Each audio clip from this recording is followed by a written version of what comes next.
Hey everyone, it's Mr. Web194. I hope you're doing well today. I have an R.L. Stine book review for you. I was going to say a horror book review for you, but I always do that. That's pretty much my channel, aside from right now with some Christmas reviews I'll be doing.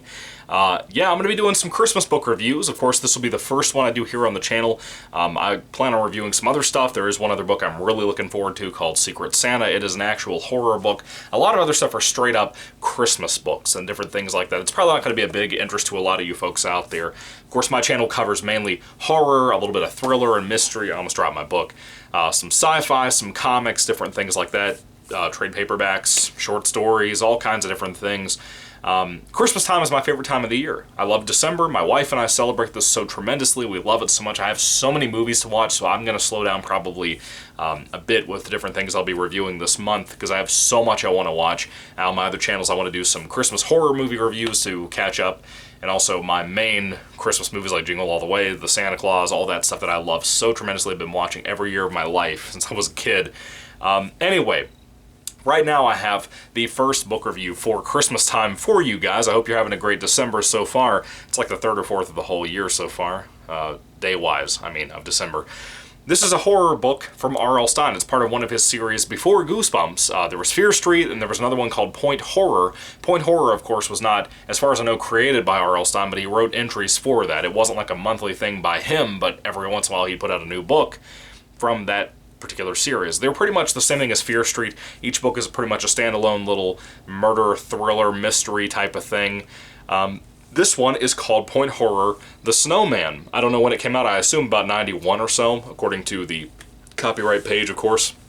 Cool cover. Really great cover to this book. I've been wanting to read this for years. I've had it in my collection forever. I also reviewed this on Michael Goosebumps Fan, my main YouTube channel where I review Goosebumps and other R.L. Stine things like that, and other books that are not by R.L. Stine that are like Goosebumps, that middle grade horror genre that I love so tremendously. I love the cover. It has almost nothing to do with the book. This is not really a Christmas book. R.L. Stine doesn't really do Christmas stuff. He is Jewish from what I understand.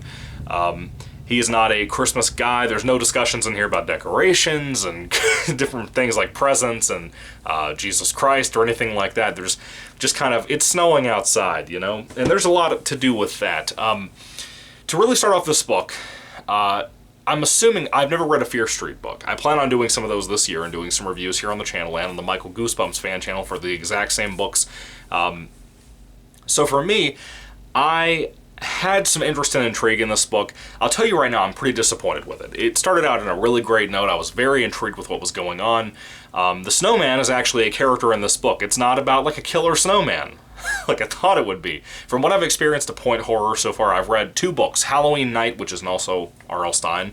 Another R.L. Stine, the sequel to that, is called Halloween Night 2. I've read both of those books. I really, really like the first one. The second one's okay. Haven't reviewed those on this channel at this current moment in 2021, but at some point, maybe in the future, maybe I'll reread them and review them here on the channel. I have reviewed them on the Michael Goosebumps Fan channel in case you want to check out that particular set of reviews. They're called Things Like Goosebumps videos. I got a whole playlist dedicated to all kinds of stuff like that. Anyway, getting back to this, The Snowman is essentially about a girl named Heather who is an absolute idiot. The book starts off in a really tough situation. She had her parents die when she was like 3 or 6 or something like that, and she has been raised by her aunt and uncle. Her aunt is a very sweet, kind of shy and quiet woman, a very, very quiet woman, very submissive to her very abusive, mean husband. He doesn't really beat anybody, but he does slap them every once in a while, mainly Heather, the main character. And she's a teenager, she's still going to high school, working a very small job in kind of a diner type of setting at the mall. And she's mostly just working her job that her uncle makes her work. She has to save her money. She is not allowed to buy really anything with her money. She doesn't have any access to check the accounts. Her uncle does, though. She suspects he might be stealing money from her, as a matter of fact, buying things like computers and that kind of stuff. He's a scumbag, dude. Uncle James is one of the worst, most awful characters I've ever had to read in my life, but in a good way. I hate his guts, but you're supposed to. He's written so well. Stine knows so much about writing. The dude is not only so extremely productive, even back in the 90s and the 80s and everything else, with Goosebumps to this day, he's still publishing stuff. The guy is a genius. He writes so much, but not everything you write is going to be a hit, and this is a great example of that. I love R.L. Stine. He's one of my favorite writers, my top 5 favorite writers of all time, as a matter of fact. And I would say that he does have a miss every once in a while that just completely misses. I recently read a Goosebumps book called Go Eat Worms for my Michael Goosebumps fan channel I keep mentioning over and over again. And it was a big fat miss. It sucked. It was plotless. And to be fair, this book's kind of plotless. Halloween Night was a little plotless until it got into an actual decent plot. Halloween Night 2 kind of picked up on the grief and issues from that first book. Some interesting situations popped up there. It wasn't a very plotless book. But these are mostly about teenagers being teenagers, love is introduced, that kind of thing, them kind of dealing with their situation. In this case, Heather is working her job one night. She, of course, has a boyfriend named Ben, who kind of gets a little bit scared away by the crazy, gruff uncle who's just a douchebag. She is working one night, and she comes across a fellow that is young and has completely white hair. His name is the Snowman, his nickname at least. His real name is Bill Jeffers. And Bill Jeffers is a great character. I really like him a lot. But like I said, Heather can start out as a good character in this book and eventually just become an absolute idiot. By the way, this book is about 180 pages long. It's not super long at all. It flies by. It's fantastically written. I love Stein's pacing. It has a very pulpy way of that. Pulps flew by back in the day. You know what I mean? Like with the Shadow and the Spider and all those different things. They flew by, and they were well written on top of that. And Stein knows how to add this very kind of basic and simplistic but very effective writing style. For the most part, I think it's fantastically, solidly written, honestly. Not poetic or anything like that, but a solidly explaining the story well, good execution storytelling, and I like that. Heather is an idiot. as she goes on through the book, like I said, she starts off in a good place. She hates her uncle. She almost wishes he would die, and I noticed that's a big thing in these point horror books. People just want other people to die, or at least in the ones Stein's written. I haven't read any other ones, but people constantly want other people to die, like horrible uncles in this case. She loves her aunt, though. She sticks around because of the aunt. She's also under 18, so she can't leave yet. But she meets this fellow, the Snowman. She becomes very smitten by him. Handsome young fellow, but bright white hair. Must have a lot of worries. He has a younger brother who is very sick. He needs some kind of operation immediately. It's pretty expensive, though his mom and himself can't afford this.